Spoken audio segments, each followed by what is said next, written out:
Hey everyone, thank you so much for joining me for maximizing mental health income for 2025 and beyond. There's a lot of material, so let's jump right in there. Here's a quick table of contents. We're going to be going over my introduction, the background and landscape of how we got where we are today, what we can do about that, several strategies of how to actually maximize your income and revenue, and a short conclusion. So first off, a little bit about me. My name is Sean Shakarami. I have an 11-year background in healthcare, and it spans across mergers and acquisitions, management consulting, forensic accounting, strategy, revenue cycle management, and more.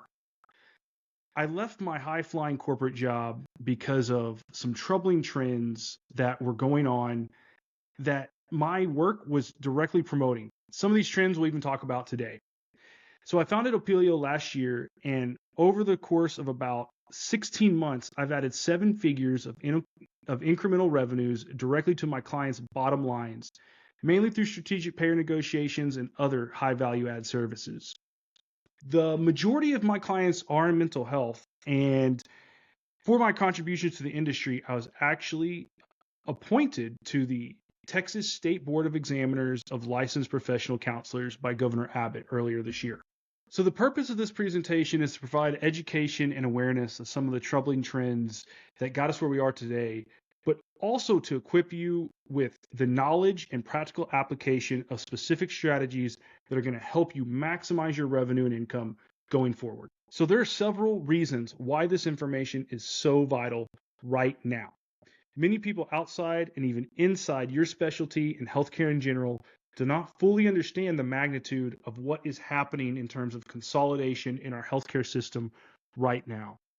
In short, you're going to find that the mental health specialty is the last line of defense before a complete vertical integration and consolidation of our system. In just a short time as a public board member, I've also seen firsthand how important some business principles and business knowledge is, not only to help you make more money and create a sustainable profit, but also to protect yourself and even retain your licensing. There's a special case study that we'll be going over that goes over just this point. Okay, so how did we get to where we are today?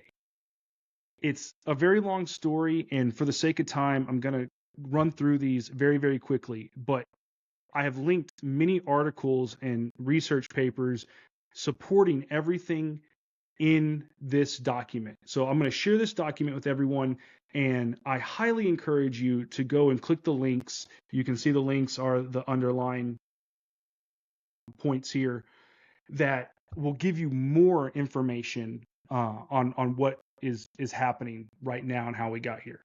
So one of the big pictures is all reimbursement rates are driven by CMS, or Centers for Medicare Services. Medicare rates have decreased for over 20 consecutive years, and there's another overall 2.8% decrease budgeted for upcoming year 2025. Then we have the impacts of the Affordable Care Act, sequestration, and a lot of the trends going on in Medicare Advantage.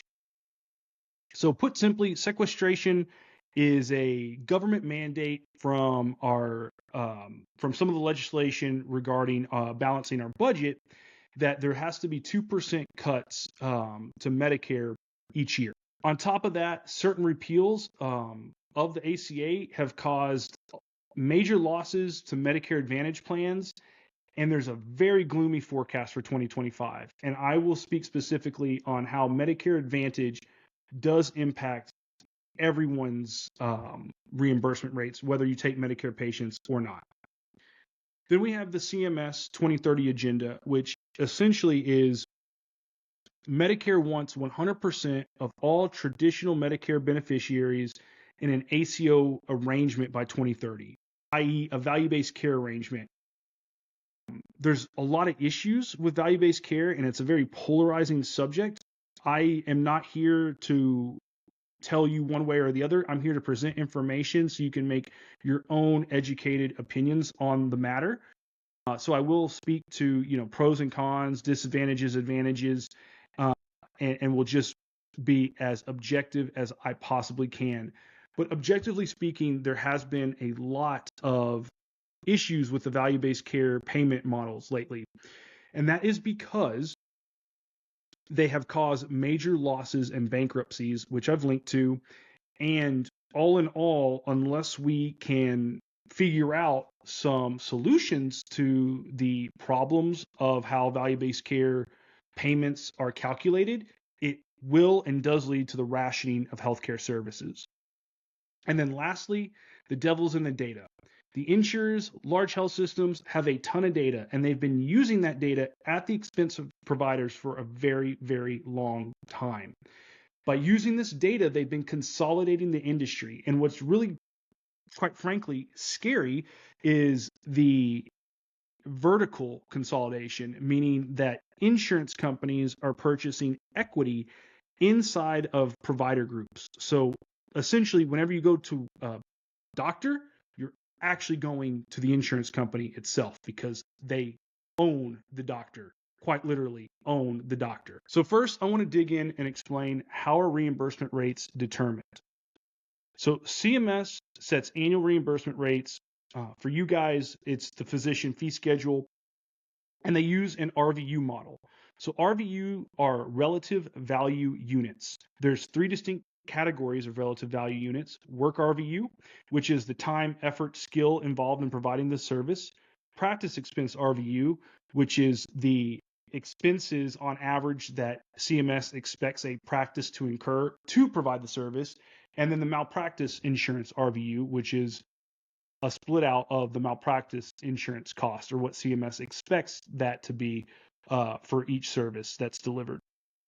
So CMS uses a private committee to scale up or down the RVUs each year, and then they assign a conversion factor that converts the RVUs into the dollar amounts that are the Medicare reimbursement. So because of the complexity in how CMS puts together their reimbursements, it is quite possible that the dollar amount can go up despite the rate itself decreasing, because it's the conversion factor, if you think about it, that is the quote unquote profitability measure of each service. And these conversion factors are what have been going down year over year for the last 20 years. Now, I know that's a lot of math, so I wanted to present this to you in a way that might make it a little bit easier, this example. So what I've done here is I've laid out the 2023 Medicare rates for CPT code 90837 and did the same thing for 2024 and 2025. So when we start here, you're going to see the RVUs. Now, keep in mind, 2025 is just proposed, so we do not know yet what the RVUs will be. So I just estimated the RVUs will be the same for now as 2024. But we do know the proposed 2025 conversion factor, right? And so you can see in 2023, the conversion factor was 33.89. In 2024, it was 33.29. And in 2025, it was 32.36. So what happens here is we multiply these RVUs by the conversion factor to get the standard dollar amounts that CMS is going to pay for these services. To add a little bit more complexity is there's also a geographic adjustment. So I just used Dallas. And so what's happening here is we're multiplying this amount by the geo conversion factor to getting what a physician would get paid for 90837 in Dallas for 2023, 2024, and 2025. So you can see from 2023 to 2024, the dollar amount, yes, did go up, and that's based on the RVUs increasing. However, the conversion factor still went down. So the big picture here is this conversion factor is really what represents like the profitability, because these RVUs, especially practice expense and malpractice expense, are here to cover cost. And then the work RVU, when it takes into account time, effort, skill, of course, that's totally subjective, but there's a cost, right? The cost of the work is going to be, how much it costs to get your degree, the education, And of course, the amount of time spent delivering the service. So what's happening here is as these conversion factors decrease, even if the RVUs increase, these are really only based on actual expense. And what CMS does is they survey actual expenses. And so, one of the reasons these went up is because of all the inflation in 2024 that we had. Although the dollar amount increased, it did not increase to give you more profitability. It increased and, probably didn't even keep up with inflation. Now, here's where it gets a little bit interesting. There's links down here so that you can follow all this on your own, is for master's level mental health providers. So MHP here stands for mental health provider. You will get 75% of the physician fee schedule. And so here are your Medicare rates after you take for Dallas after you take the 75% conversion factor into account. So one of the main issues of this policy is, depending on the size of your practice and how you run your practice, does this actually make sense? Like, so for example, you're telling me that because you're a master level mental health provider, your time, effort, skill going into an hour-long psychotherapy session is only 75% of what it would be if an MD did it. And to add a little bit more salt to that wound, what's happening here is if you have a larger practice, for example, and if you have multiple locations, let's say your practice, the way that it's structured, is very similar to a primary care facility in terms of how much in rent and utilities you're paying and how much practice expense you're paying. It just doesn't make sense to just take 75% of that practice expense either. Now, there is a case to be made that the malpractice insurance part should be converted downwards, as it is true that malpractice insurance for mental health providers is on average much more affordable, lower cost than for MDs. So here's an outline of the legislative and other factors. So sequestration, I linked to a really good article to give you more information on sequestration, which is just basically our government's attempt to balance the budget by decreasing Medicare costs year over year. And they do that by decreasing the reimbursement, decreasing the conversion factors. The Affordable Care Act. So there, in my opinion, are good and bad things about the ACA. What has happened, though, is when the ACA first came out, we had the insurance individual mandate, which basically meant that you had to be covered by insurance or you paid a tax penalty at the end of the year. That has been repealed since then. And what has happened is that there's been a proliferation of non-ACA compliant health plans on the marketplace. And I get it, because when I left my job to start my company, my family and I right now are on a non-ACA compliant plan. Well, what does that mean? So that means, we do not really drink alcohol in my house. Every once in a while, my wife and I will have a glass of wine. We're not big drinkers. So my health plan does not cover, intensive addiction, alcohol therapy services, right? So that's what makes my premium less. To be ACA compliant, you have to cover all that stuff, which will make your premium more. However, the less people paying in to the premiums that cover, all those services, it just makes those premiums for the ACA compliant plans go up even more. And I really dislike how the news media tries to boil down, the ACA into a political battle and to an ideological perspective, when really it is something that the American public, we're really at a point where we have to choose, right? And although although my premium doesn't represent paying for, addiction services, intensive addiction services, the truth of the matter is there's a lot of research out there that would say, even if I don't drink alcohol, if we were to treat alcoholism or other addictions early on and rehabilitate those people, we will have less occurrences of high acuity cases down in the future. So, for example, let's say someone else needs, therapy for alcoholism, and they don't get that treatment, and they end up, you know, in the ER because of an alcohol-related accident. That ER cost is more than what it would have cost to rehabilitate the person from the addiction and giving that person the therapy they need. So it's bigger than just what the media portrays it to be, number one.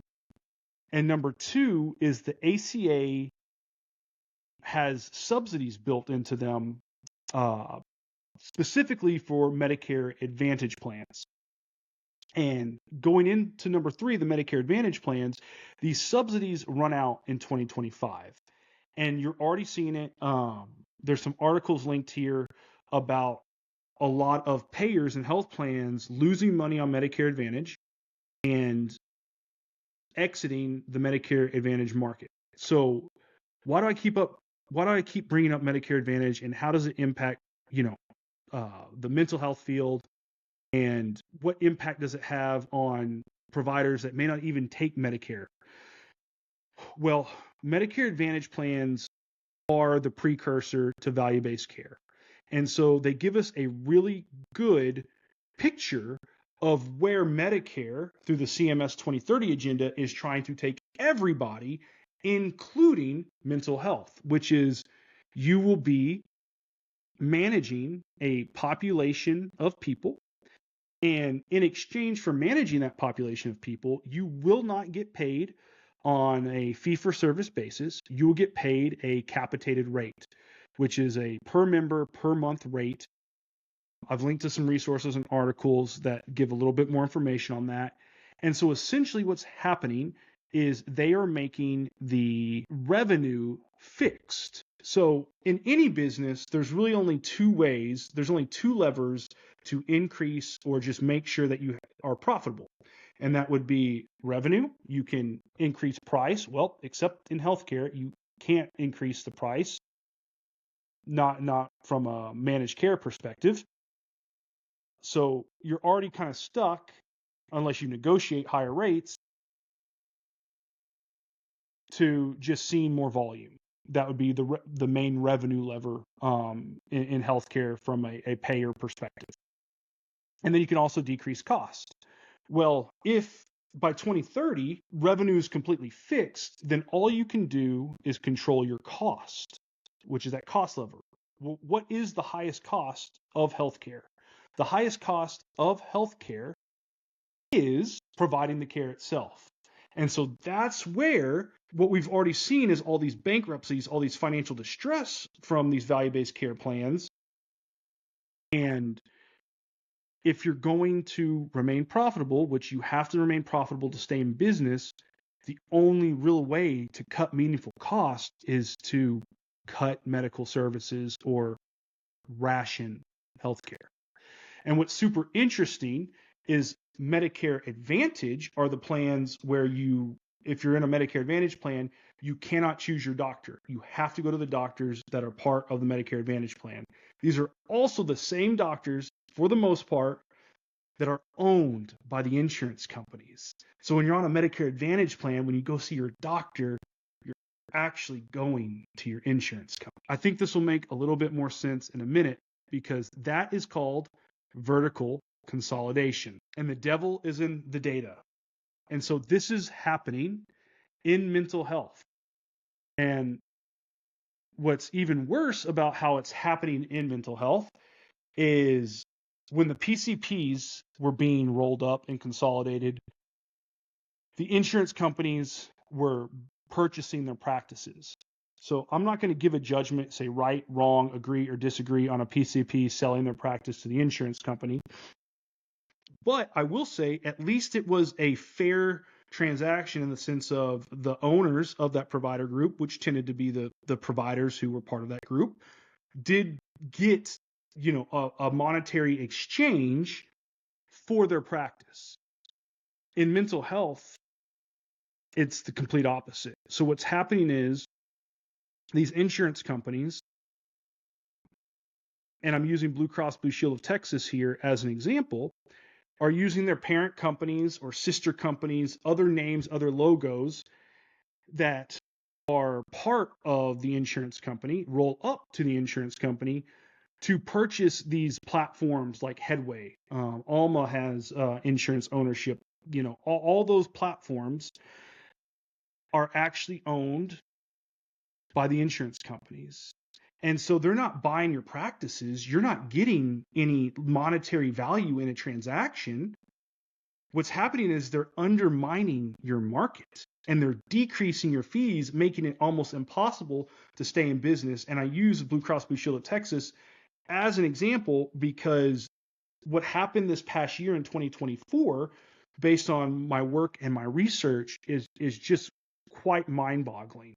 So you'll see some of the statistics here. I wouldn't worry too much about these maximums down here.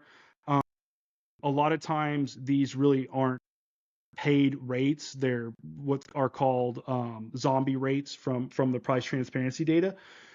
But I can tell you this average is the quote unquote, or very close to the quote unquote market rate fee schedule that Blue Cross Blue Shield of Texas is paying. Probably the most important one is this 90837 right here at $92.60.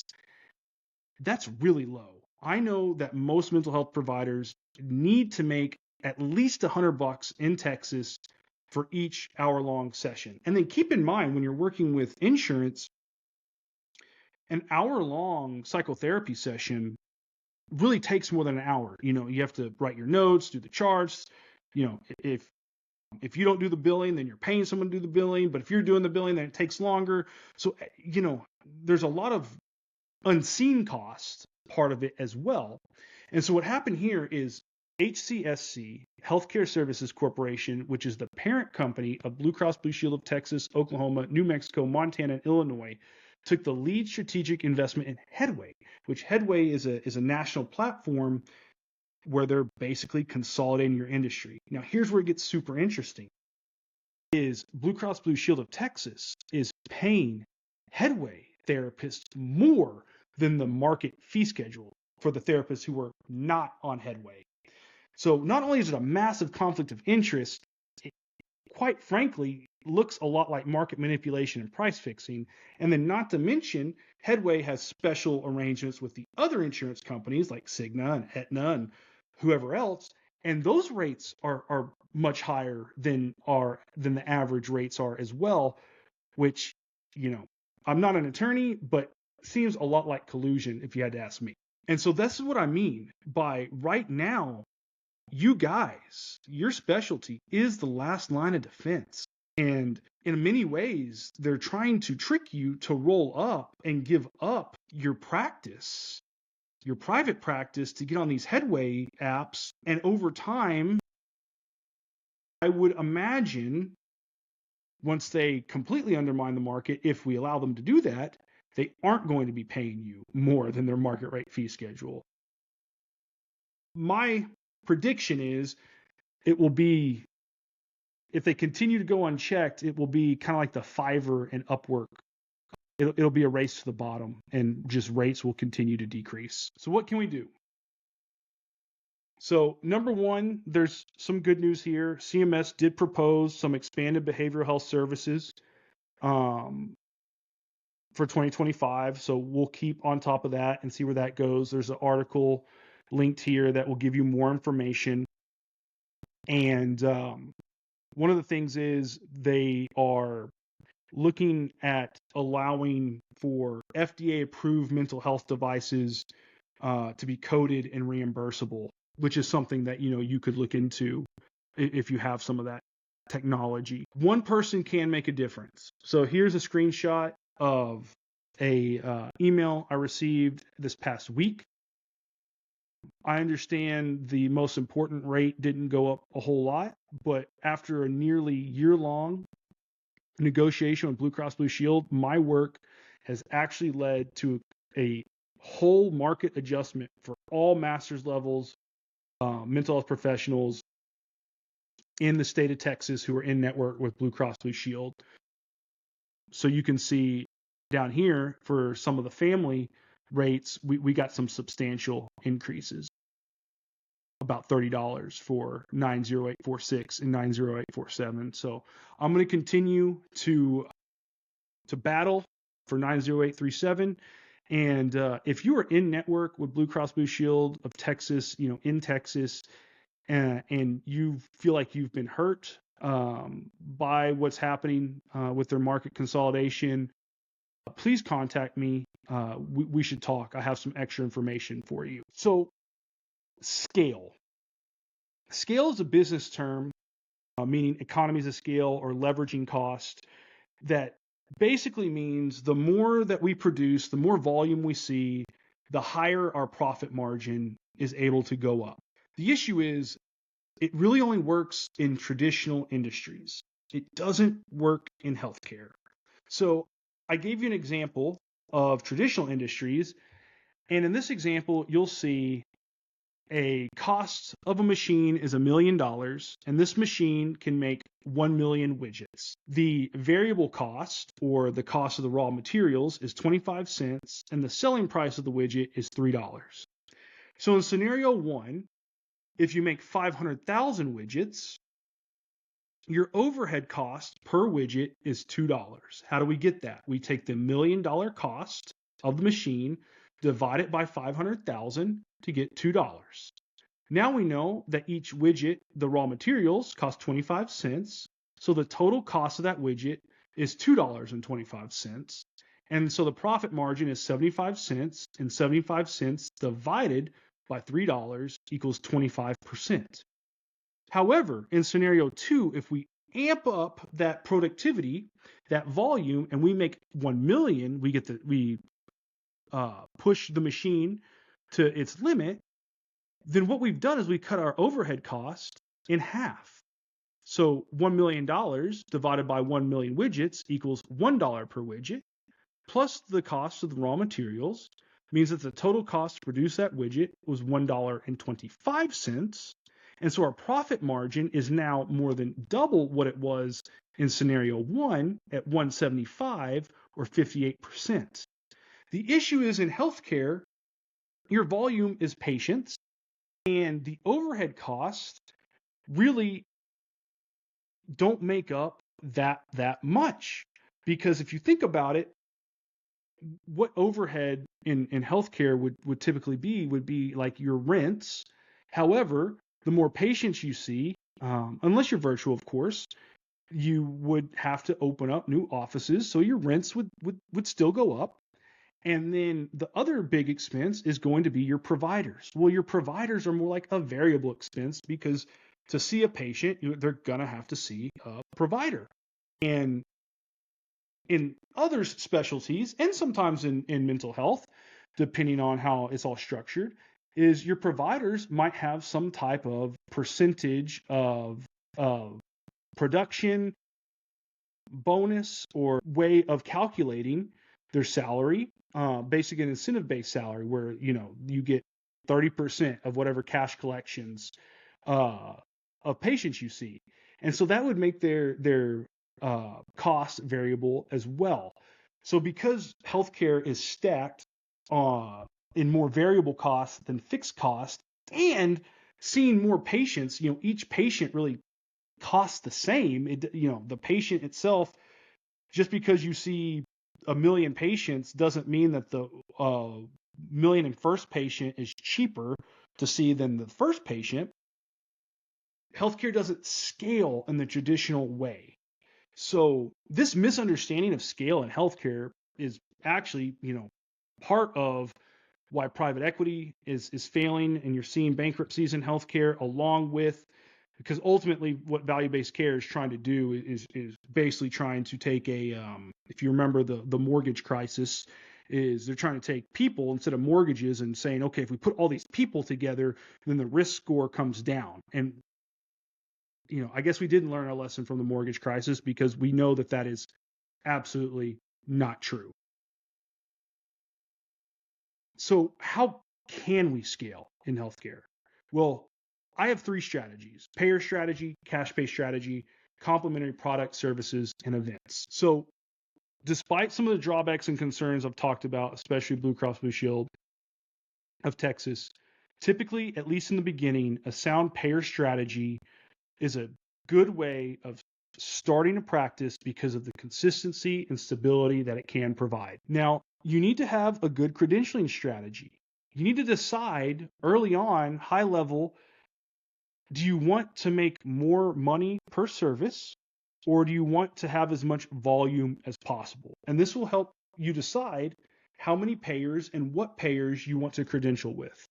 Choose your payer networks wisely. You don't need to credential with every single one of them. Currently right now, what I'm seeing in the price transparency data is Molina, Oscar. I know they're smaller. They tend to have favorable rates in mental health, and Optum in some markets has fairly favorable rates as well. The larger your practice, the more important your credentialing becomes. So I want to give you a quick case study. Now, this case study did come from a different specialty, but if you're a larger mental health practice, or have the goal of having a larger mental health practice and spanning different geographies or different states, whatever you do, make sure you are very strategic in how you pay your providers and how you credential with each of the payers. Different regions, different geographies, different states get paid different rates, number one. So think about that from a credentialing strategy perspective. And number two, how you compensate your providers.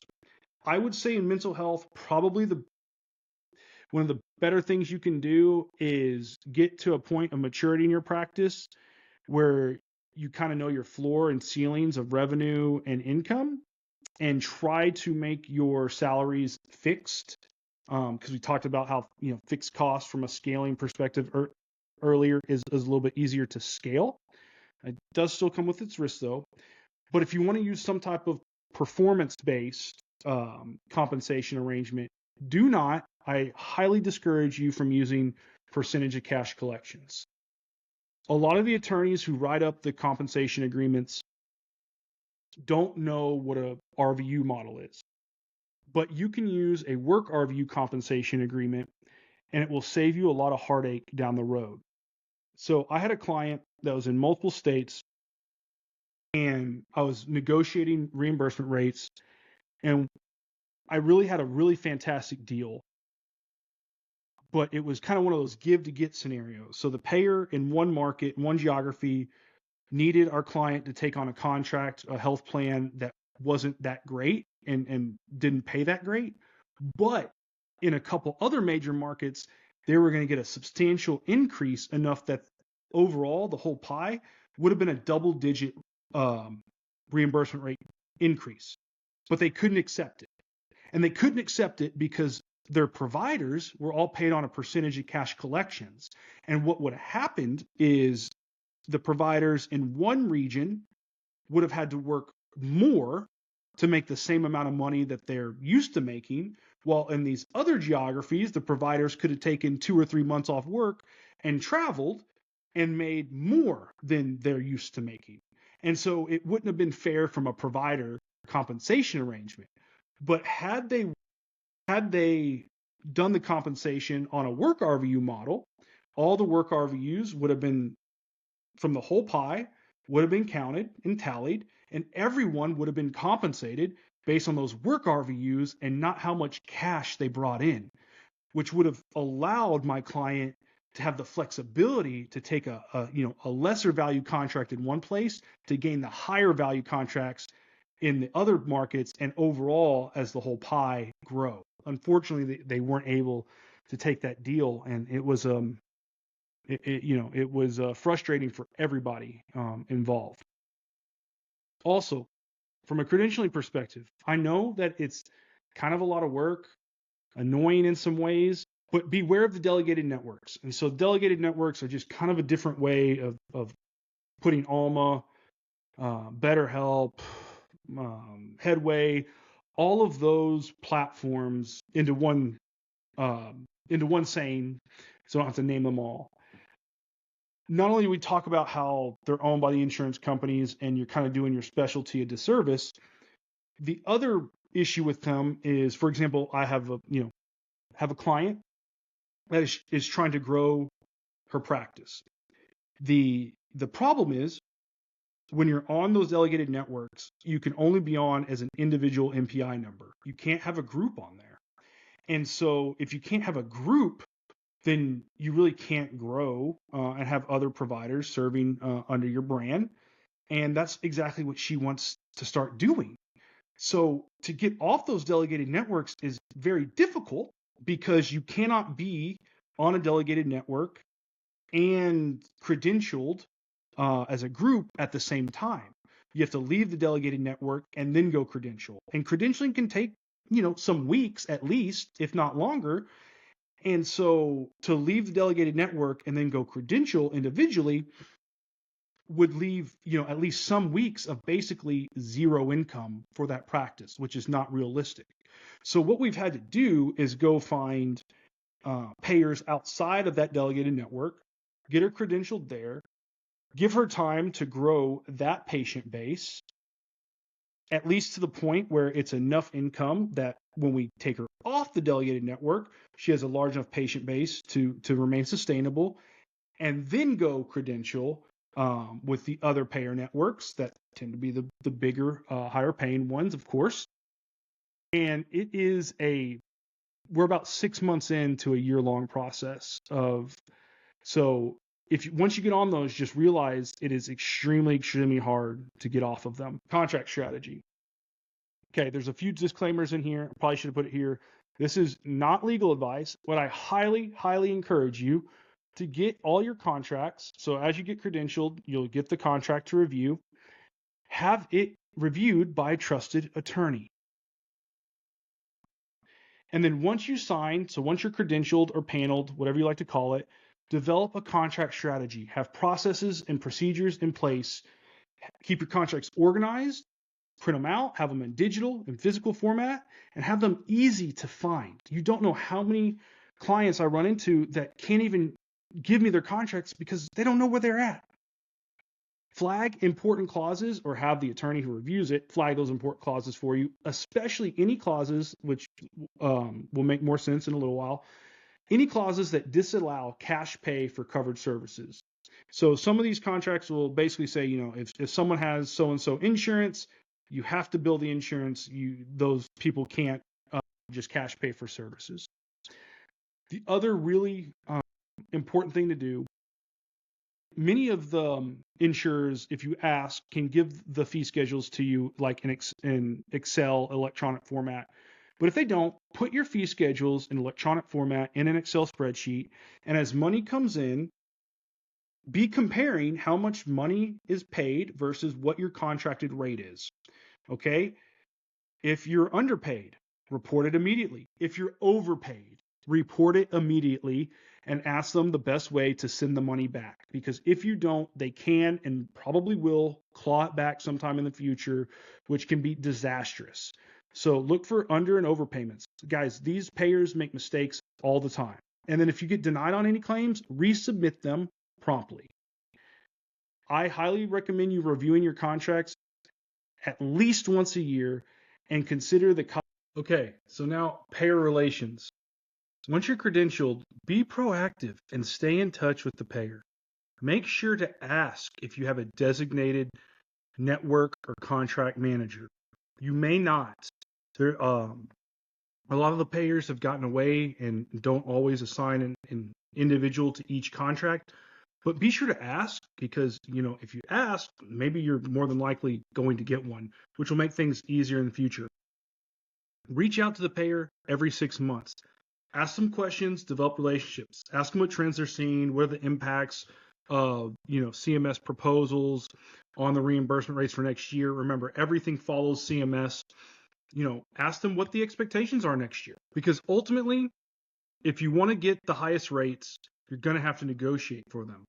Now, many of the most common obstacles, if you follow the advice that I've already laid out, you're going to overcome them easily, which, the most common obstacles are clients don't have their contracts, don't know where they are. They're not, the contracts aren't organized. They have no idea who their network manager is, if they're, and how to get their contact information. So typically for me and my work, engaging and just having that first touch with the payer is the hardest part.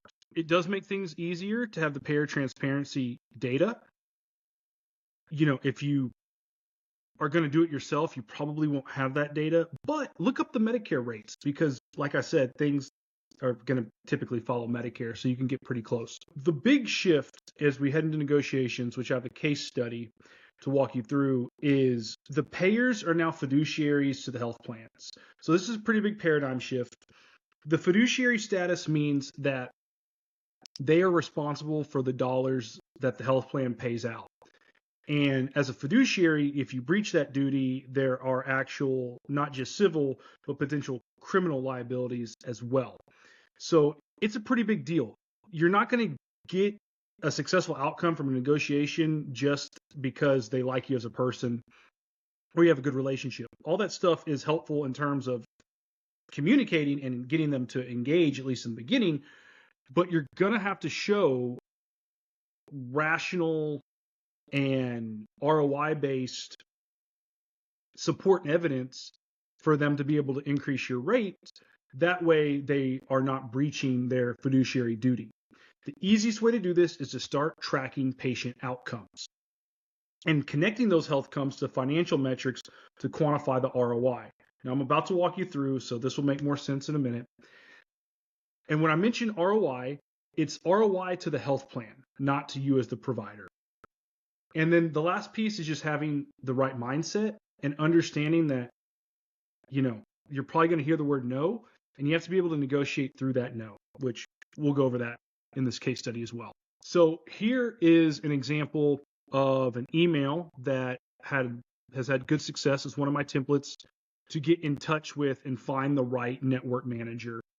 This is typically for clients who, again, like I said, don't have the contact information.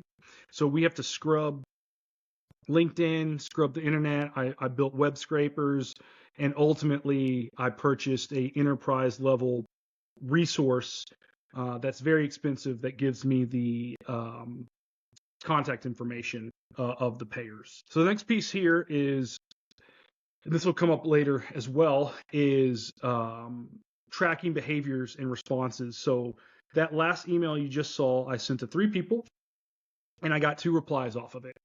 And we track their clicks, their opens, everything, so that we know that they're reading our emails. So here is where the price transparency data comes into play as we're working with these payers.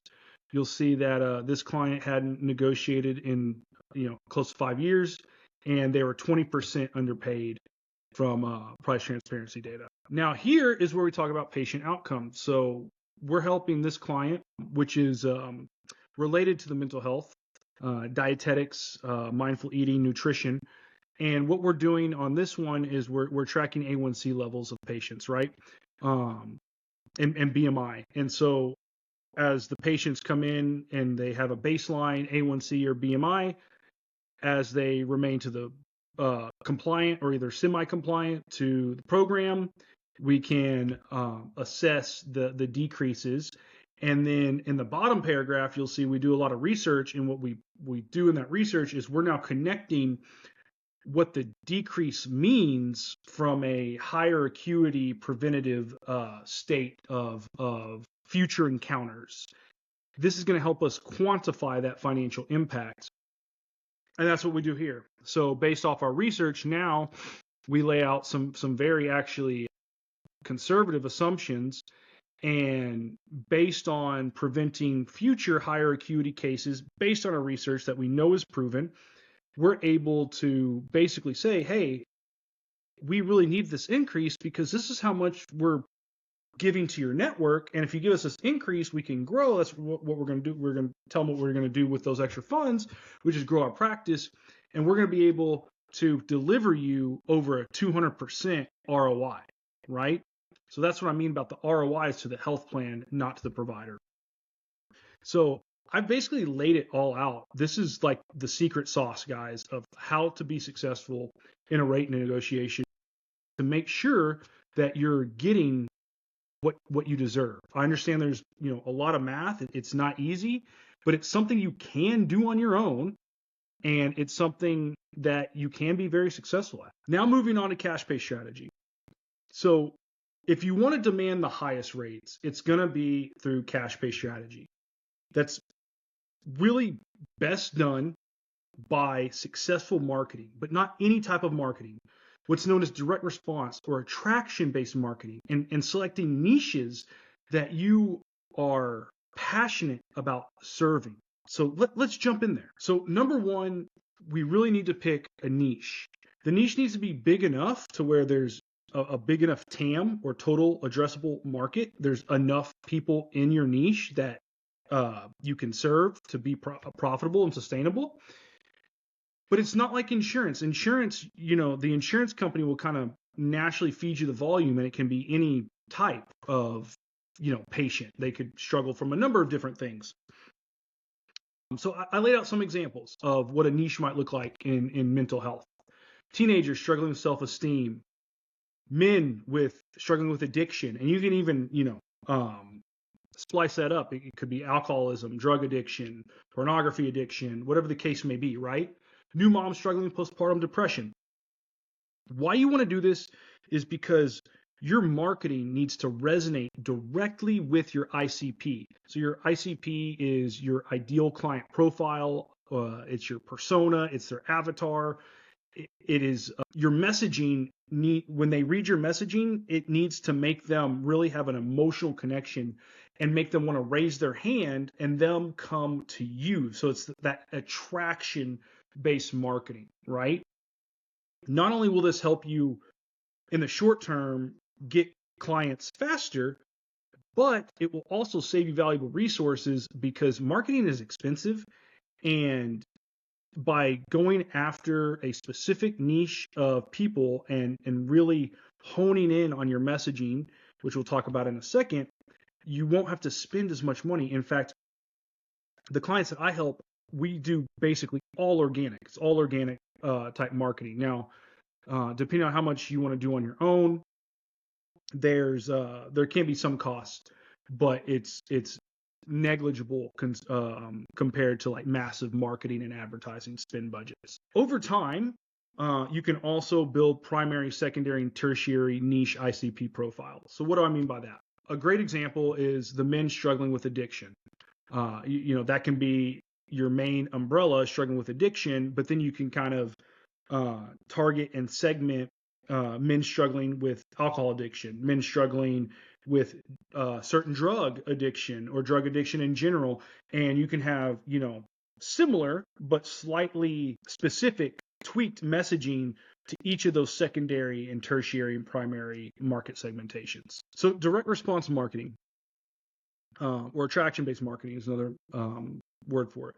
What you really want to do is, one, after you've selected your niche, is get inside their head and build a very strong value proposition. What makes value propositions strong today is they need to be creative, valuable, but also transcendent. Guys, people in the marketplace are inundated with marketing messages. I mean, you just get on Facebook and everywhere you go, there's a Facebook ad, right? And that's just one medium, one channel. And so, plus all the people posting, LinkedIn now is just, again, inundated with marketing messages. And so you have to frame your value proposition through messaging and positioning in a creative way that's going to break through the noise so that your ICP is like, wow, like that person really, really gets me, right? So we'll walk through a case study here in a minute, and I think it'll make a little bit more sense. Some tips: offering credibility and value. Free value is great. And as you are kind of building this messaging and positioning up, just being clear, concise, and consistent. People on average need to hear from you 14 or 15 times before they're going to trust you enough to really want to purchase your service. Now, some of your ICP market or your TAM, your total addressable market, will be ready to purchase from you pretty quickly. However, that's going to be the minority. Most people, it takes a lot for one, people to want to change, and two, they don't know you. They're still getting to know you through your branding. And so you're going to want to have a way to build like a community of followers. I think a great way of doing this is a newsletter and a podcast and having some type of lead magnet, which is free value that you exchange for their contact information into the community, into the list. You're essentially building a list, building an engaged community. That way you can stay in touch, front of mind of all your prospects, of all your ICPs that may not be ready to buy from you today, but when the time comes, you'll be the first person that they think of, and they'll already have loyalty to you because you've provided them so much educational, free value through your newsletter, through your podcast over time. So, some good examples of a lead magnet might be a webinar. It could be a checklist. It could be a book or an ebook. A ton of different things. It could be, a meditation guide or a guided meditation itself. It could be a number of different things. There's a lot of resources out there. And if you want to learn more about creating a lead magnet, I can help you do that too. And so using that community, you want to engage with your audience on a consistent basis. I would say, once or twice a week is good. That's kind of what I aim for. And it doesn't need to always be a sales pitch. You need to offer them good value, educational, letting them know, helping them. And over time, it's going to build that loyalty so that they come and want to purchase your services from you. So I really, really like Substack. You don't have to use Substack. I just wanted to put it out there, and I use my Substack here as an example. I have a newsletter podcast called The Care Compass. It's your North Star for healthcare strategy. And the reason I like Substack is because it's free and it offers a podcast, a newsletter component, and now it even offers a video component as well. And it's all 100% free. Now, what they do is over time, if you build a big enough audience, you can paywall your newsletter. Mine is not. Mine's completely free. But how Substack makes money is when you do paywall it, they take a percentage of whatever people pay you for your content.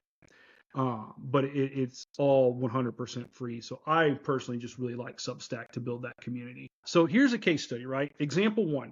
What I did here was I Googled counseling services near me, and I live in near Fort Worth, Texas, right? So one of the first, I didn't put any of the company names. It's not about the company names, but I took the main piece of each company's homepage. And so here's your traditional messaging, right? Their value prop isn't bad. That's, what's up here to help you live your best life. But when you get down in here, they do everything. And that's great, right? Sports coaching, business coaching, counseling, anxiety counseling, depression counseling, send us a message, and then specialized therapy. It lists all these different things, right? All the way from sports performance to ADHD, to trauma, PTSD, to peer relationships. I'm not saying it's bad. It's just the traditional way of doing it, right? It's not geared towards an ICP. So I would say this company is likely more mature, and they don't have to worry so much about wasting resources, and they can afford to market their brand like this. Whereas someone just starting out or someone smaller really needs to focus on that attraction, direct response marketing. So here's my question. I want you to pretend just for a moment you're dealing with narcissistic abuse, right? And I think, yep, here we are. Narcissistic personality. Would you go to this company for help, or would you maybe seek out this person? So this person, as far as I know, doesn't even have a website. She's doing it all through Instagram, free, right? And she's making daily reels, daily content, and it is just ripe with free value up here at the top. And all she does is trauma-informed narcissistic abuse. That's it. All she does. And that's all her content, 100% focused, right? So that's my point, right? Maybe not everybody, but most people are going to go to this person because she is framing herself as highly specialized. She is going to be able to help you better because that's all she does, and that's what she's an expert in. She's not trying to do everything, right? And then here's another website homepage. And this was just the main part, but it basically goes down. And if you read this, this person set up their website to where it is getting set up to get an emotional response. It's directly speaking to her ICP, someone dealing with anxiety. And the anxiety is so severe that it's from the moment you wake up in the morning, you can't enjoy your day. It's hard to fall asleep. It's even now manifesting physically. It's taking a toll on your physical health. You constantly feel exhausted. Your body's breaking down. You have no way of knowing when the pain's going to present. It moves around. It could be tightness in your chest. It could be your stomach aches. You have a bad migraine. So she is talking directly to somebody out there. And again, if you were dealing with that type of anxiety, would you go to the first website where it just says, anxiety disorder among, 50 other services? Or would you go to someone more like this who is speaking directly to you? Most people are going to go to someone's website like this because it's speaking directly to them and their pain. So a lot of this is developed through and shared through content. So what I've done here is I've listed just some of the tools that I've found because I make and create all my own content. It's gotten to the point where I actually help my clients do this now, is rather than spend a lot of money on a marketing agency, is you really need to learn how to do this on your own. And the reason is, at some point, yes, go to the marketing agency. I'm not saying marketing agencies are bad, but until you get to that point where you've experimented and you know what messaging works, no one can help you.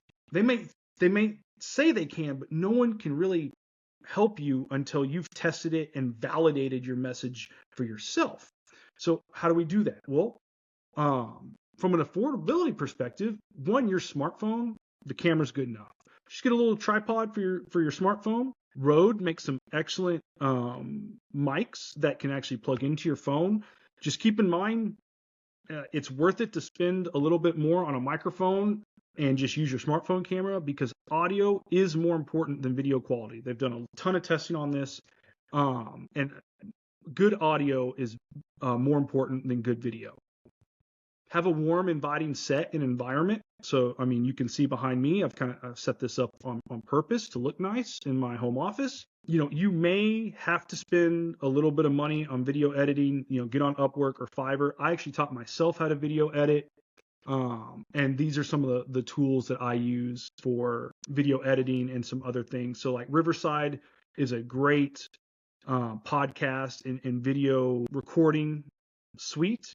I really like Descript as well. It has some really cool AI features that help you out. Opus is really cool. So Opus will take your long form content and create like short form reels for you automatically, and it will even generate AI generated B-roll very quickly, which is awesome. I misspelled it there. It's actually CapCut. But CapCut is another great video editing, especially for like reels and social media purposes. Filmora and Final Cut, you don't need both, just one or the other. They're both pretty beginner friendly for video editing. Artlist, so I really love Artlist. It has stock footage, stock music, and my favorite thing is it has a AI voiceover. So if you've heard those kind of voices in the commercials that excite different emotions based on the gender and the tonalities, they have that, and it is so cool. For example, I just made a new product video and used their AI voiceover, and it just turned out fantastic. Licked is a music royalty service where you can actually get like popular music. So like I use Licked and have a Justin Bieber song on one of my videos. Film supply is really, really cool stock footage and photography. It is expensive, but if you're going for that very high quality feel, film supply is a good way to check that out. So written content, you know, video is the king of content right now, but written content is still important because if you have a website, using a blog and basically creating on a blog once or twice a week is a great way of over time of organically increasing your SEO or your search engine optimization.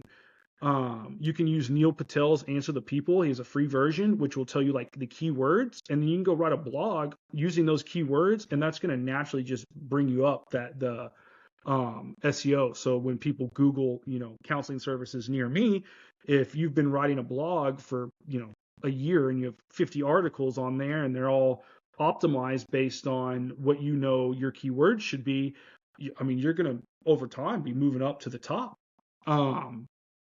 Again, for email marketing and newsletters, I talked about Substack, Sonic, ChatGPT, Claude. So those are just great ways to help your written content. So what I do is I write everything. Okay. So like when you're using ChatGPT, a lot of people say, hey, just write me an article about this. And it comes out totally generic, totally crummy. Everyone knows it's AI. So I use AI more as like a grammar tool, and as a way to help me use different words and shift my tonality for different situations. So I write the whole thing and then I put it through ChatGPT and I ask for its feedback and recommendations and then say, okay, how would you edit this for me? So I use it as like an editor, right? It's incredible for that. And if you actually make the material yourself first and then just use the Claude or the ChatGPT to edit it for you, you're going to have some really amazing written content coming out. And then look, we all know, especially in your specialty, that social media isn't all that great for your brain, right? So use a scheduling tool. I use Planable. There's Hootsuite. There's a ton of others, which means just make the content, go into your scheduling tool, you tell it when to schedule it, and it will post it for you. So you don't even really have to get on to your social media sites. So again, this is not legal advice, but you can click the link here and go read about it. I highly discourage and recommend you not to use pixels.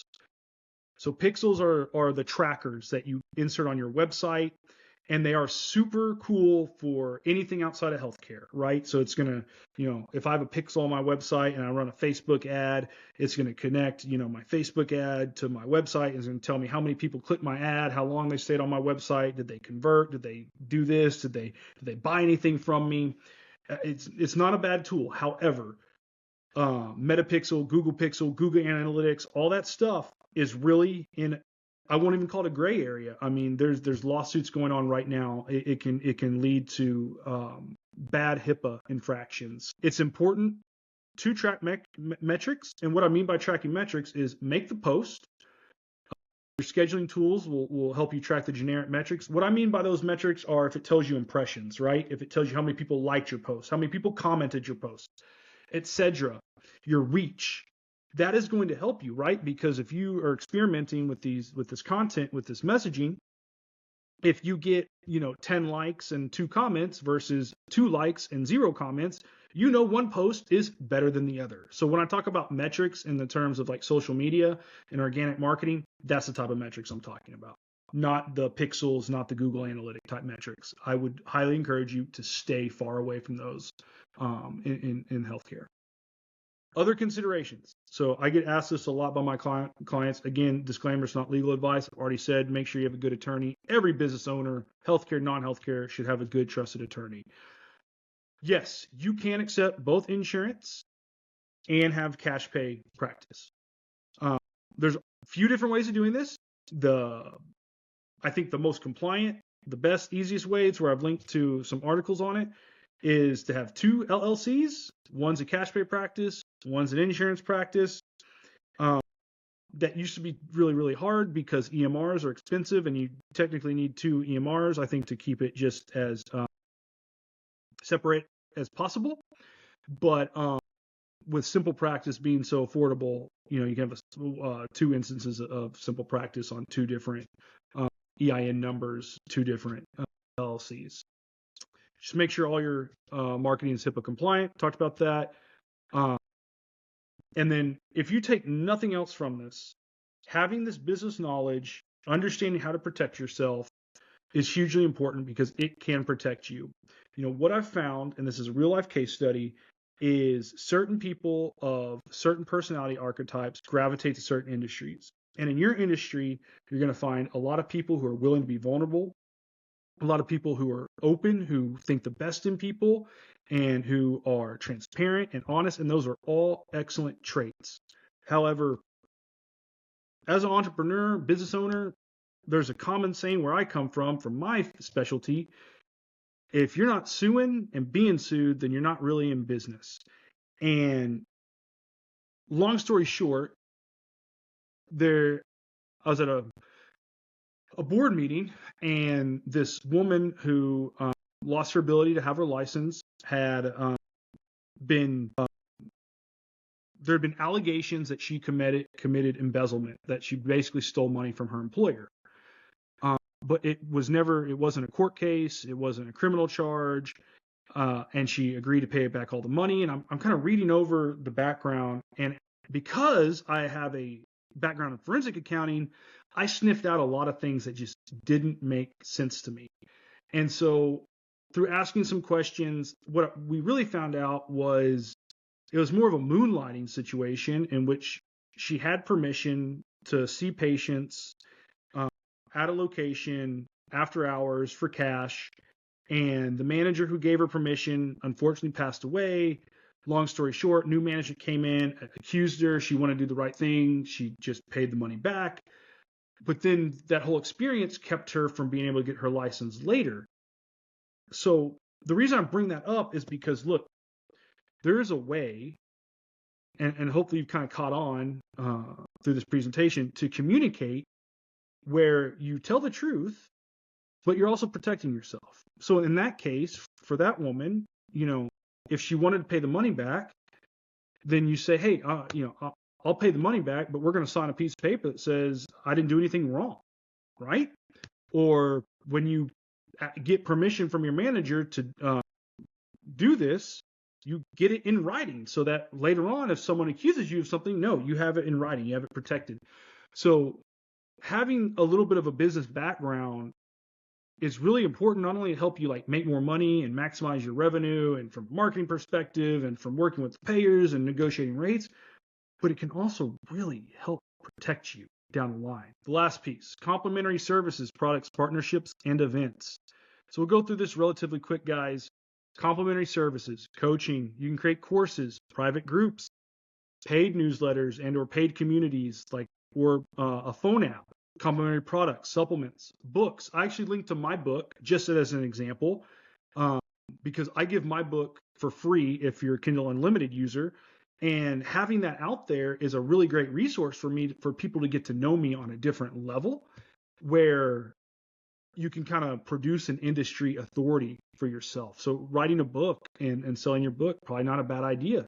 Meditation devices, hardware. Remember, I mentioned one of the good things is CMS for the year 2025 is proposing, some codes for hardware for FDA approved mental health services. So maybe that's something you can look into. T-shirts, apparels, mugs, whatever might complement your practice from a product perspective and growing your brand. So I think partnerships are really good. You can identify like-minded business owners and brands, look for opportunities to do collaborations in podcasts, books, blogs, courses. Guys, proactively network. I joined a couple networking groups over the past few years, been incredible for me. But really in partnerships where a lot of you might really like it and feel comfortable and have a lot of opportunity is through research. Remember, we talked about tracking patient outcomes. There's, a lot of opening doors if you're doing that type of data, if you have that type of data, right? Putting your data to good use. And, in that field, those university and academic partnerships could be very, very beneficial and profitable for you as well.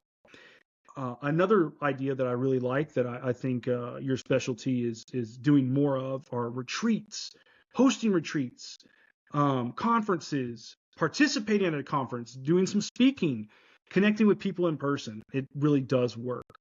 So if you notice, the majority of these are really a one-to-many relationship rather than a one-on-one counseling session that's kind of trading time for money. The more you can monetize a one-to-many relationship, the more valuable your business will become. And that is scale in healthcare, if you think about it, right? That one-to-many relationship. That's how you scale your business. So guys, thank you so much. We're entering this time period of really challenging economy, a changing industry, some troubling trends in the industry. And I just really want you all to find abundant financial success. If you were to go read my book, which again is free for Kindle Unlimited users, you would see that if it wasn't for good counselors in my life, I wouldn't be who I am today.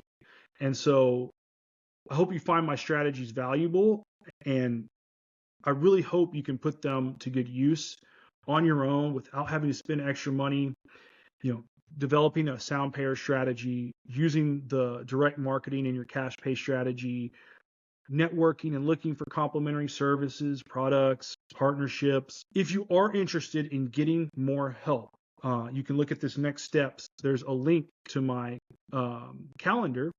Schedule a call with me. I'm developing an entire course. So this is kind of the introduction to the course. It's going to be 3 separate courses: payer strategy course, cash pay strategy course, and then the complementary services, products, partnerships, and events course.